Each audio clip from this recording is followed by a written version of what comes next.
ഗോപാലകൃഷ്ണ, എന്താ ഇങ്ങനെ കിടക്കണേ? നിനക്ക് വയ്യേ? ഇന്ന് ഉദ്ഘാടന കളിയല്ലേ? എഴുന്നേൽക്കുമ്പോ ആ ക്ഷീണം അങ്ങോട്ട് മാറും. സർ, നമുക്ക് സബ്സ്റ്റിറ്റ്യൂട്ടിന് ഇറക്കി ഗ്രൗണ്ടിലേക്ക് ചെല്ലുന്ന നല്ലത്. അവനില്ലാതെ എങ്ങനെയാണോ? അവനല്ലേ നമ്മുടെ തുറപ്പിച്ചിട്ട്. ഈ പൈന് ഇഷ്ടായോ? അപ്പൊ ഈ പൈന് ഇഷ്ടാവും. അതാണ് ഞങ്ങളുടെ കുടുംബത്തിന്റെ മഹിമ. എല്ലാ പൈപ്പറും നല്ല പൊളിയാ. ഇറച്ചിക്ക് വേണ്ടിയാണോ തോലിന് വേണ്ടിയാണോ കൊല്ലുന്നത് എന്ന് അറവുകാരൻ അവന്റെ ആടുകളോട് ഒരിക്കലും പറയാറില്ല.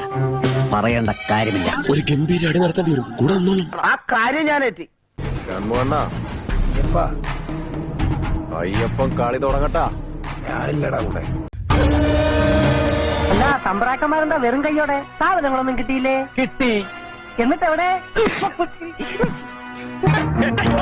ഇങ്ങനെ ഒരു കുരിപ്പിനെ ഞാൻ കണ്ടില്ലല്ലോ. ഇതിനെ നീ ഇപ്പൊ ഉണ്ടാക്കിയതാണോ? നിനക്കൊന്ന് അറിയേല ഈ വടിവാൾ പ്രാചീനെ. ഞാൻ കരിച്ച വാളെടുക്കും, അടിച്ച വാള് വെക്കും.